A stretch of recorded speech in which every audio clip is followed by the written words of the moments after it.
ಮನ್ವಂತರ TV ವೀಕ್ಷಕರಿಗೆ ನಮಸ್ಕಾರ. ನನ್ನ ತಂದೆಯ ಆಶಯಗಳು ಜನಸೇವೆ ಮಾಡುವ ಕನಸುಗಳ ಈಡೇರಿಸುವ ಜವಾಬ್ದಾರಿ ನನ್ನದು. ಅವರಿಗೆ ಅವರ ವಿಚಾರಗಳಿಗೆ ಸಾವು ಇಲ್ಲ ಎಂದು ಡಾಕ್ಟರ್ NT ಶ್ರೀನಿವಾಸ್ ಅಭಿಮತ ವ್ಯಕ್ತಪಡಿಸಿದರು. ಕೂಡ್ಲಿಗಿಯಲ್ಲಿ ಇಂದು ಬೃಹತ್ ಆರೋಗ್ಯ ಶಿಬಿರ ಉದ್ಘಾಟಿಸಿ ಮಾತನಾಡಿದರು. ಬನ್ನಿ ಈ ಕಾರ್ಯಕ್ರಮ ನೋಡಿಕೊಂಡು ಬರೋಣ.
ಬೇಜ ಸಲ ಬಂದ ಅಲ್ಲಿ ಬಂದ ನ್ಯೂಸಲ್ಲಿ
ಬಾಜೆ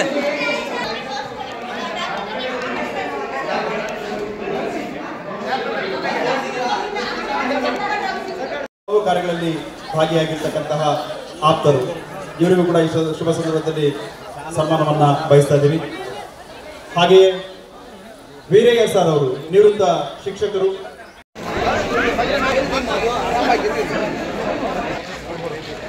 ಬರ್ತೀನಿ ಸರ್.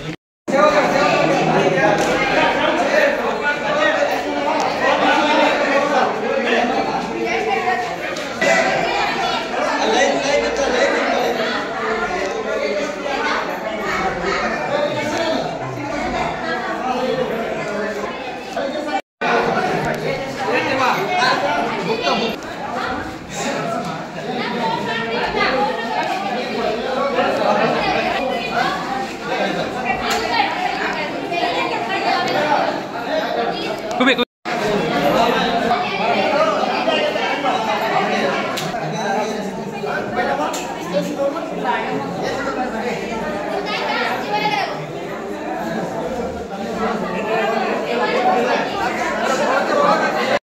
ಸಾವಿರಾರು ರೋಗಿಗಳಿಗೆ ಒಂದು ಉತ್ತಮ ಚಿಕಿತ್ಸೆ ಸಿಗಂತದಾಯ್ತು. ನಾನು ಅನ್ಕೊಂಡಿದ್ದೆ ಇದೇ ರೀತಿ ತಿಂಗಳ MLA ಆದ್ಮೇಲೆ ಕೂಡ ಶಾಸಕರಾದ್ಮೇಲೆ ಕೂಡ ಮಾಡ್ಕೊಂಡು ಹೋಗ್ಬೇಕಂತೇಳಿ.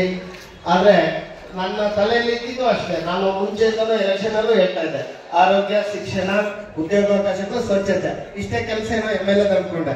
ಅದಾದ್ಮೇಲೆ ಗೊತ್ತಾಯ್ತು ನನ್ನ ಆರೋಗ್ಯ, ಪೇಷಂಟ್ಗಳು ಬಿಡಿ, ನನ್ನ ಆರೋಗ್ಯ ಕಾಪಾಡ್ಕೊಳ್ಳೋದು ಕೂಡ ಆಗ್ತಾ ಇಲ್ಲ. ಅದಕ್ಕೋಸ್ಕರ ಆಮೇಲೆ ನಾನು ನನ್ನ ವೈದ್ಯರ ಜೊತೆ ಎಲ್ಲ ಮಾತಾಡ್ತಾ ಇದ್ದೆ. ಇಲ್ಲ, ಇಲ್ಲಿ ಬಹಳ ಹಿಂದುಳಿದವರಿದ್ದಾರೆ, ತುಂಬಾ ತೊಂದರೆಯಲ್ಲಿದ್ದಾರೆ, ಇಲ್ಲಿ ತುಂಬಾ ಉತ್ತಮ ಆರೋಗ್ಯ ಸೇವೆ ತುಂಬಾ ಅತ್ಯವಶ್ಯಕತೆ ಇದೆ ಅಂತ ಹೇಳ್ಬಿಟ್ಟು, ವಿಶೇಷವಾಗಿ ಮೊನ್ನೆ ಕೂಡ ತಾವೆಲ್ಲ ಗಮನಿಸ್ತಾ ಇದ್ರಿ, ಬಳ್ಳಾರಿ ವಿಮ್ಸಲ್ಲಿ ಕೂಡ ಸುಮಾರು ಜನ ಬಾಣಂತಿಯರು ನನ್ನ ಏನ್ ನೋಡ್ತಾ ಇದ್ದೀನಿ. ಪ್ರತಿ ಹಳ್ಳಿಗಳಲ್ಲಿ ನಾನು ಸುಮಾರು ಎಲ್ಲ ಹಳ್ಳಿಗಳಿಗೂ ದಿನ ವಿಸಿಟ್ ಮಾಡಿದಾಗ ಎಲ್ಲಾ ಹೆಣ್ಮಕ್ಳಲ್ಲೂ ರಕ್ತಹೀನತೆ ನೋಡ್ತಾ ಇದ್ದೀನಿ, ಎಲ್ಲಾ ಮಕ್ಕಳಲ್ಲೂ ಪೌಷ್ಟಿಕಾಂಶದ ಕೊರತೆ ನೋಡ್ತಾ ಇದ್ದೀನಿ. ತುಂಬಾ ಸರಿ ಅದು ಮನದಾಳ ಬೈಕನ್ನ ಬೇರೆ ಜೊತೆ ಹೇಳ್ಕೊಂಡಿದ್ರು, ನನ್ನ ಮಗನ ಡಾಕ್ಟರ್ ಆಗಿ ಮಾಡಿದ್ಕೆ ಸಾರ್ಥಕ ಆಯ್ತು, ನಾನು ಏನ್ ಕನ್ಸಿಟ್ಕೊಂಡಿದ್ದೆ ಅದನ್ನ ತುಂಬಂತ ಕೆಲಸ ಮಾಡ್ತಾ ಇದ್ರು ಅಂತೇಳಿ. ಖಂಡಿತ ಇವತ್ತು ನಾವು ಅವ್ರನ್ನ ನಮ್ಮ ಜೊತೆ ಇಲ್ಲ ಅಂತ ನಾನು ಖಂಡಿತ ನಾನು ಭಾವಿಸೋದಿಲ್ಲ. ಅವ್ರು ಏನು ಕನ್ಸಿದ್ದು ತಾಲೂಕಿನ ಅಭಿವೃದ್ಧಿಗೆ ಅದನ್ನ ನಾನು ಮುಂದಿನ ದಿನಗಳಲ್ಲಿ ಇದೇ ರೀತಿ ಇನ್ನೂ ಹೆಚ್ಚಿನ ಶ್ರಮ ವಹಿಸಿ ಅವ್ರ ಕನಸನ್ನು ಈಡೇರಿಸಂತ ಒಂದು ತಾಲೂಕಿನ ಮಾದರಿಯಾಗಿ ಆರೋಗ್ಯ, ಶಿಕ್ಷಣ ಎಲ್ಲ ಕ್ಷೇತ್ರದಲ್ಲೂ ಮೂಲಭೂತ ಸೌಕರ್ಯಗಳು ಒದಗಿಸಂತ ಕೆಲಸ ತಮ್ಮೆಲ್ಲ ಆಶೀರ್ವಾದದೊಂದಿಗೆ ಮಾಡ್ತಾ, ಮತ್ತೆ ಇವತ್ತು ನಮ್ಮ ಒಂದು ಸಣ್ಣ ಮನವಿಗೆ ಹೋಗ್ಬಿಟ್ಟು ಬಂದಂತ ನಮ್ಮೆಲ್ಲ ತಂದೆಯವರ ಅತ್ಯಾಪ್ತರಾದಂತ doctor Gangaiah sir, doctor Shantaiah, doctor Shri Hanumanthappa sir, Shri Veeraiah ಅವರು, ನಮ್ಮ ಮಲ್ಲಾಪುರ ಭರಮಜ್ಜಪ್ಪನವರು, ನಮ್ಮ ಜುಮ್ಮನಹಳ್ಳಿ ಬಸವರಾಜಪ್ಪನವರು,